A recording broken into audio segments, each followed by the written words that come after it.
Greetings everyone, I'm very happy to share with you my Necromancer build which I had the opportunity to do during Diablo 4 early access. I'll focus on this video on legendary powers and synergy with the build, and you'll see that it's a very fun and strong build to play in PvE or PvP. Also, if you like, this build works very well in hardcore.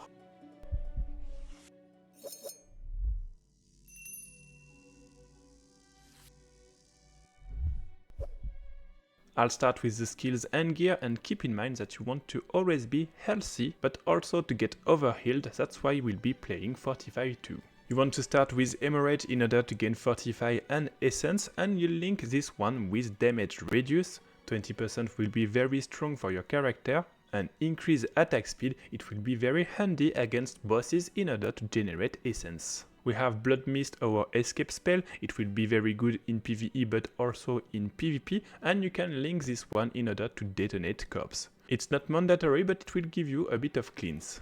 Then you want the corpse stun drill. It will pack enemies and also make them vulnerable, and you'll use the legendary power to increase your chance to crit. After that we have our main DPS spell, Blood Surge, and we'll use the double casting and the fact that it will grant you attack speed when you land a critical hit with this spell. Then you want Iron Maiden, but just for the essence and the healing. And lastly, the Blood Wave, which will buy you some time in difficult situations. You also have other important legendary powers. First one, the overhealing will be converted to additional overpower damage. Then you have the fact that you'll have additional damage when you don't move. Since we have enough sustain, we can stay without moving and gain 30% of damage, so it will be very strong in our build. For the defensive part, you trigger a barrier when you hit someone. It's not mandatory but good to have. And the second one, when you receive a CC, you're immune to them for 4 seconds. It's very good against bosses and in PvP.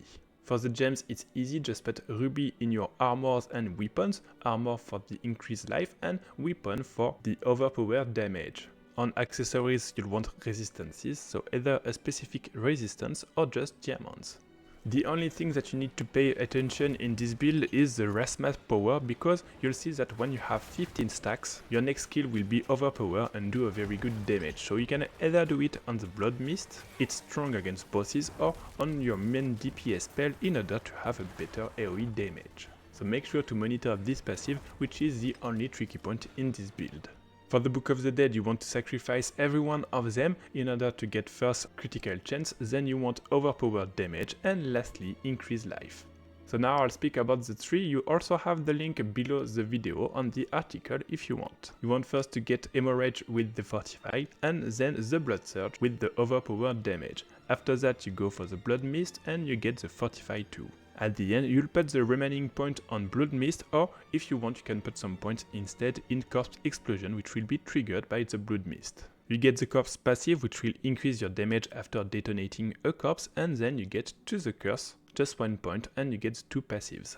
You want the Blood passive to get damage when healthy, the Overpower, and lastly the Lucky Hit. You also take 1 point in Turn Drill with the Vulnerability effect. You take the ultimate with associated passive, and then you want to get the attack speed when healthy. You also want the damage reduction and increased bonuses of your sacrifice. Lastly, of course, you have the Rasma at the bottom of the tree. I'll quickly go through the Parangon. You want to keep the idea of the build, that means intelligence, dexterity, but also will in order to boost your overpowered damage. On your way, you take everything which synergizes with the build. I'll finish this video with the gameplay, and of course the idea is to clean everything with the Blood Surge. If you're in trouble you can use your ultimate, it will also generate blood orbs in order to heal yourself, and more frequently your Blood Mist to be invulnerable. When you have the opportunity, use the Corpse Stun Drill. It will pull enemies, give you critical chance and help you to clean faster the packs. If you're not against a boss or an elite, you can just spam the Iron Maiden in order to gain essences.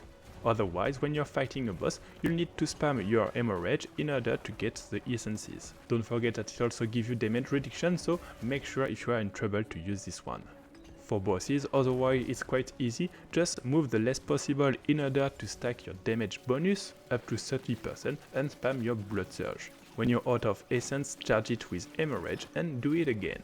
Thanks for watching this video. I hope that you like this build and have plenty of fun at the release of the game. Don't forget that you have everything on the website dmgaming.eu, and if you have any question, feel free to post in the comments. Bye bye.